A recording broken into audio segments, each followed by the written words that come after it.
All right, welcome. We're going to go through our Excel example here for regression with eriesteel. I'll go through this start to finish from sort of initial tackling the problem through to running our regression. So this will be a rather long video. Feel free to skip forward, etc. All right, our goal here is to estimate completion time for an upcoming job. We've got some historic data from 10 prior jobs. Our best guess at completion time for that upcoming job would be based upon this historic data, right? So we could look at, calculating some simple descriptors for that to get a sense of what that might be. So if we look at our average and our standard deviation, those provide some insight into how long it takes to complete jobs. So if we take the average of our times here, we see that our average completion time is just over 342 hours. The standard deviation of those completion times is 202. Right, so a lot of uncertainty in completion times, and using that average as a guess for our upcoming job, is very, very risky given that size of the standard deviation relative to the average. So we're going to focus on using regression to help us refine that estimate. Right, specifically, let's look at some of the relationships here between our completion time and some of our other attributes. Right, so let's look at pieces, ops, and normal. And let's just simply look at the correlation amongst those. All right, so here we're going to look at the correlation between these other attributes and see if they help us explain interval. So equals correl, and let's go over here to column A, and then do the correlation of that with time, which is in column D. Make sure you lock column D by hitting F4. And then we can simply copy this over to our other two ops and normal. Get rid of some of these decimals. And there we see we have some, here clearly a pretty strong correlation between time and pieces, a weaker one between normal and pieces, and then obviously operations is also impacting time, but not to the same degree as pieces and or normal. So those tell us we have some associations. The next thing to make sure that those associations are in fact linear, and we'll do that with drawing some simple XY scatter graphs. Right? So if we grab column A, Control Shift down, hold your Control key, hold the Control key down, go over here and click on D, then Control Shift down arrow to grab interval, insert. Then we want to insert the scatter graph here, the one with the dots. And there we go. And I'm just going to change this main title here to pieces, just so I can keep track of that for later. And then we'll do the same thing for that for operations. So Control click down arrow, hold the Control T down, click on interval, Control Shift down on that guy, insert XY scatter graph. All right, I can move this over here. Keep in mind that was operations.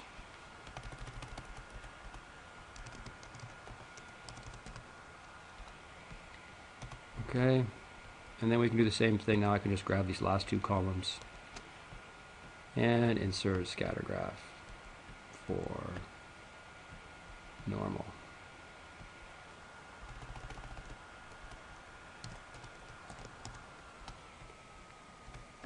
All right, so here we've got a series of those scatter graphs, right? Our strongest correlation, our next strongest, and then our weakest here with operations. Our scatter graphs here are used to confirm our linear association, and we do see that. We see this linear association between all these.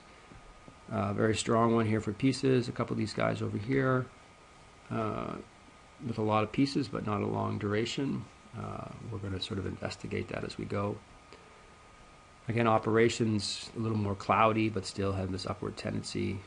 And then we just have these two outcomes, rushed and normal, which have some spread, but again, normal seems to take longer than non-normal or rushed. All right. So yes, these confirm our linear association. We can quantify this now by right-clicking on these data series and add trend line. And once we right-click and add trend line, we can display the equation and display the r squared for each of these. I'll just go through here and right-click all these guys, add trend line, display equation, display r squared. Same thing over here in normal. Add trend line.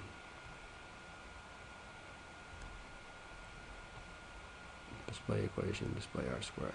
Okay. So our correlation coefficients tell us of the association. Our XY scatter graphs allow us to confirm its linearity, and then we fit our equation to that, which tells us or quantifies those linear associations. Right, when we look at this normal guy, and this is kind of cool in that we can use this to sort of really illustrate what regression is doing. Just change the font of this a little bit bigger here. Come on.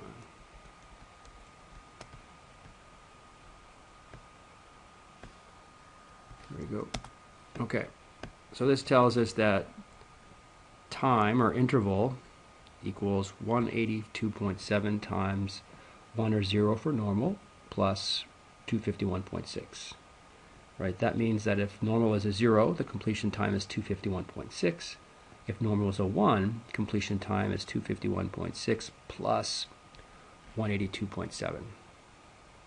And, you know, if we were to look at our interval here and then really just generate some averages for normal 0, 1. And if I was to use the average if function, so average if,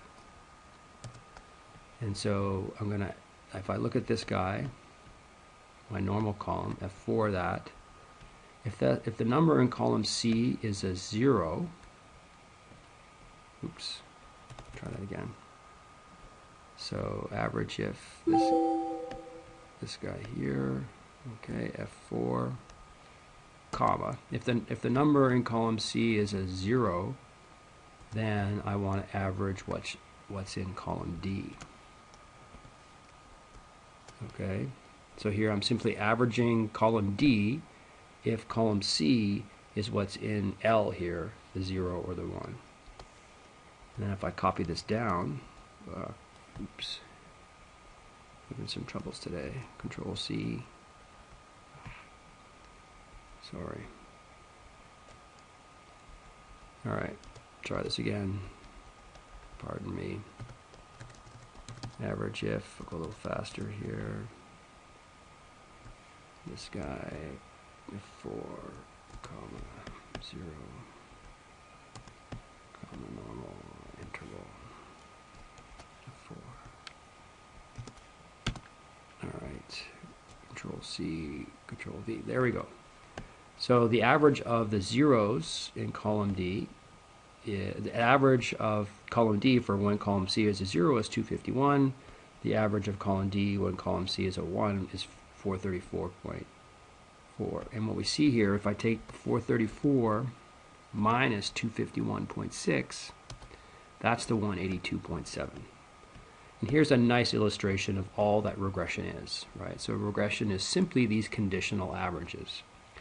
What's y conditioned on x? Here we only have two x's, so we can just sort of do an average if. And it says basically that if x is a 0, right, then y is 251.6. If x is a 1, then y is 434.3, where 434.3 is 251.6 plus 182.7. Right, so I like this because it really shows that's all that regression is doing those conditional averages. It's a little trickier for pieces and ops because we have a large range of pieces and ops, so we can't calculate those conditionals as easily. That's what regression does for us. Simply calculates those conditionals for if I had 400 pieces. All right, so average, yes, make a prediction, standard deviation large, average is not such a good guess. Use correlations to see if there's some relationships. Yes, there is. Confirm those relationships are linear. With our scatter plots, quantify those with our add trend lines. And so now we have these three functions which tell us time conditioned on each one of these things in isolation. What's the impact of pieces upon time, operations upon time, and normal upon time? What we want to do now, instead of looking at them in isolation, is look at the impact of all three of these things upon time all at once. And so we can't do that with the graph. We need to go over and use some built-in tools in Excel. Right, so let's make sure that our add-ins are available, our data analysis add-ins. So go to File, go to Options. Under here you have this thing called add-ins. So File, Options, Add-ins. And then down here we have Excel add-ins. Click on Go. And we have to click on this analysis tool pack at the top here. Make sure that is clicked. We click OK. When we do that, when we now go to the data ribbon, you'll see over here in the far right we have data analysis. If I click on that, our little data analysis menu pop open.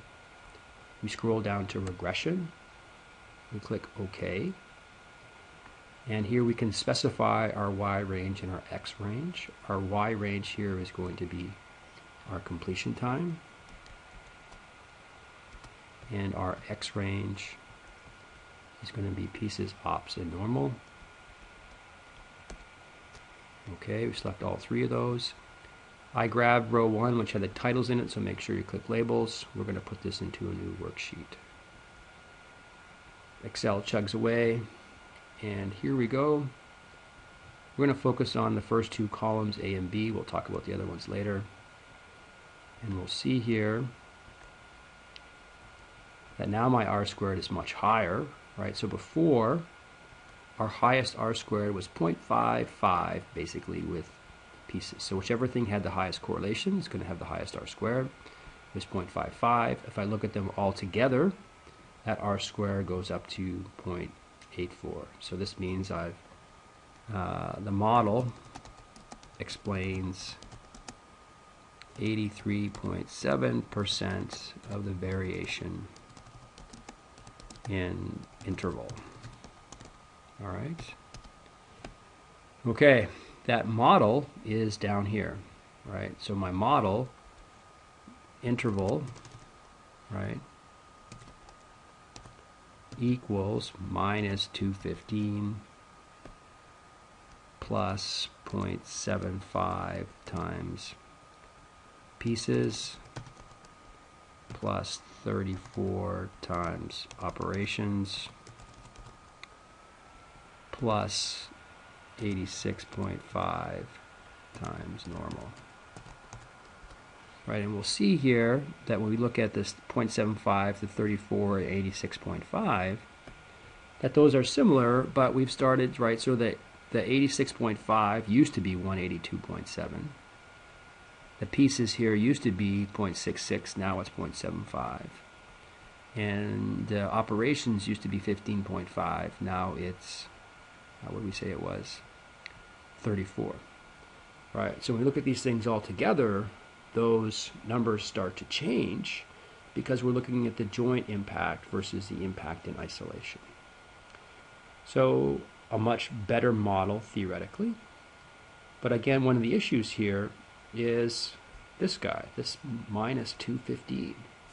If you were trying to explain this model to your manager and you said, well, the time to complete a job independent of the job characteristics is negative 215 hours, you would have a very hard time justifying that. And so we want a model that we can explain as well as one that reduces our variation. So what this tells us is if there's something illogical about our model, that we've misspecified it somehow. So we need to go back to the drawing board and think about how to make some changes to our model. And so the easiest one here is that when we think about how many things we work on, right? So yes, I work on, this job has 600 pieces and 500 operations. What that really means is the things that I've worked on, I'm going to insert a column here, call it things I work on. So the things that I work on are really the product of the 187 or the 127 times the 7. Right, so in this case here, I actually work on this particular widget 3,000 times. Right, so that's a little better indicator of the work I do. Yes, I do 5 operations in 6 pieces, but the interaction of those is how many things I physically work on. Right, so let's go back now, rerun that regression. So click on Data, Data Analysis, Regression. Right, we have to redefine our model now. Our dependent, our y, has been moved over here to e because I inserted that column. And my y range now, my x range, sorry, is going to be, again, all 4 of these columns, A through D. We're going to use all our variables. And we still have labels in our first row. Right, so y is e, x's are all 4 of these variables, the original 3 plus this new one. And when I click on this guy, we see here that we have a much larger r squared now, right? 97, right? 97.3% of the variance is explained. Right? And so now by adding that new variable, which is these things we work on, our model is much better, right? It's explaining much more the variance. But we now have a positive intercept, but if we look at pieces, now it's negative, right? So again, very hard to explain to your manager. Yes, we know that pieces is part of the things I work on, but here we're saying that the impact of pieces itself in isolation is negative. So that's clearly not going to be easy to explain to your manager. Now, one of the issues we have here, though, is we're really doing some double counting, right? That's why this piece is negative. Because remember that things I work on is actually pieces times operations. And so when I have pieces times operations in my model, and I already have pieces in my model, then I'm really doing some double counting on this impact of pieces. The easiest way to see the impact of this double counting, or whether or not it's severe enough, is if we look at the correlation amongst all our variables. So data, data analysis, scroll up here to correlation, and grab our input range. And let's just look at everything here. We've got labels in the first row, and we're going to put this in a new worksheet. And that generates this correlation table here. Right, so before, when we looked at correlations, we just looked at the 0.74, we looked at the 0.74, the 2, 3, and the 4, 6, right? We looked at these guys here. Now what we're doing, instead of just looking at the correlation between time and pieces, ops, and normal, we look at the correlations amongst everything, right? So we look at not just the correlation between interval, but also normal, the correlation normal between pieces, things I work on, and operations in these other guys, things I work on. And so the reason our R square went so high, right, in this new model is because of this guy here. The correlation between interval and things I work on is super strong, right? So that's why our R square shot up to 97%, right? But we also see this guy over here where we have this rather strong correlation between things I work on and pieces, right? Things I work on and pieces, right? So here's our double counting, right? Our independents themselves are related, right? Of course they are, because they're products of each other. And so now our regression mechanics or have a hard time distinguishing what's the impact of pieces upon interval. Should I measure that impact in the pieces variable, or should I measure that impact in the things I work on variable? And that's what we refer to as multicollinearity, because we have our independents themselves are correlated, confusing our model, right? And specifically, here's this case where the correlation between the independents, pieces, and things I work on at 0.85 is actually stronger than the correlation between the independent pieces and completion time. Right, so this talks about some severe issues here, where the correlation amongst the independents is stronger than the correlation between the independent and the dependent. And so the only way really to fix multicollinearity is to remove some of those variables that are related. And we'll see here that the correlation between things I work on and time is bigger than the correlation between time and pieces. So I'm going to move pieces from my model because it has the weaker correlation. Now, remember that things I work on is the product of pieces and operations, but we'll see here the correlation between operations and things I work on is quite small. Right, so we can keep operations in our model even though things I work on and operations are related, because the correlation is low, right? All that impact of things I work on seems to come from pieces. But at the same time, things I work on is a better explainer of time. Right, so let's go back to our model. Right, let's go back to data. And let's go run a new regression.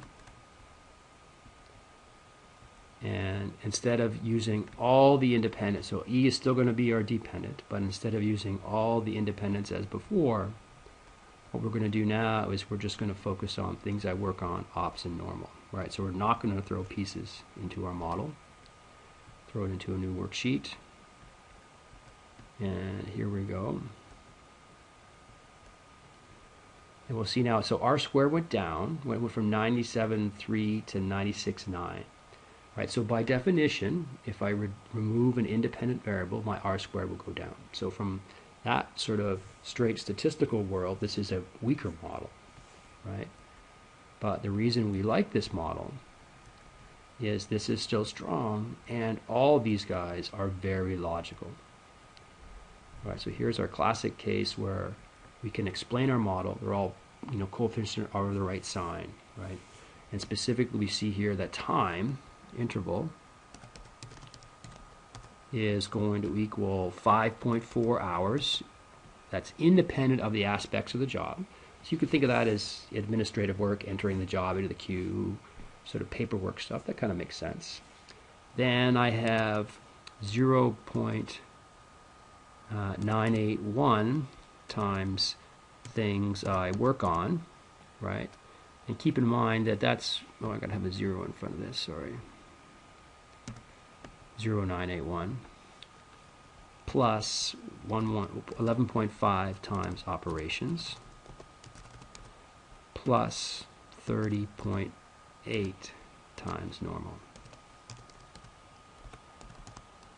Right, so now for our sample job that had, say, 500 pieces. Oops. 500 pieces and 7 operations. We could calculate a new time, so we'll do that over here. I'm going to put a 1 for, all right, I'm just going to copy these down here. Control C, Control V. All right, so we're going to need our intercept. The things I work on is 500 times 7. I have 7 operations, and let's say it's normal. And so now I can use our sum product function to look at my attributes times their coefficients. And it's 460 hours. Right, so instead of just guessing 343, we're going to guess 460 for this particular job with 50 pieces and 7 operations. and we can use this standard error up here, this 38, right? We can use that guy. So that's basically the sample size adjusted standard deviation of the residuals, right? So the standard deviation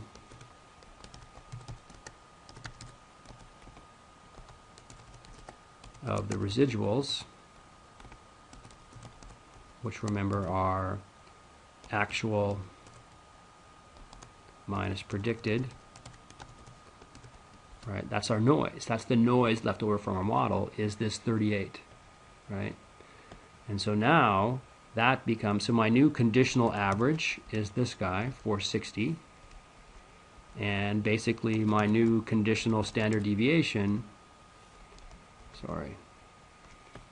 is equal to this guy. And those are the direct analogies to before of these guys. So at our original mean and standard deviation,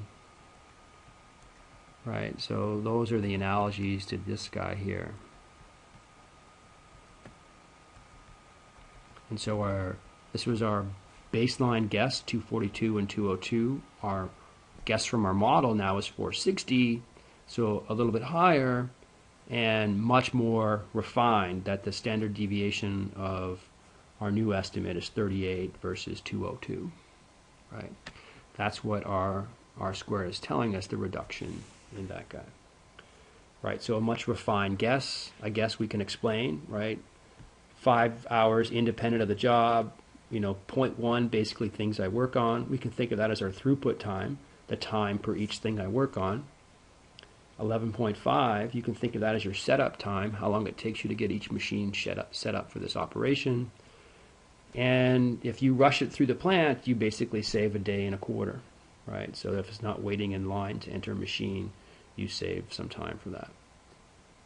So again, a very logical model, easy to explain, and a much improved guess. We're going to focus on trying to talk about these other parts of our output in subsequent sessions, where we focus not just on the usability and explainability of our model, but some of the technical nuances. And that will be upcoming in some of our later sessions.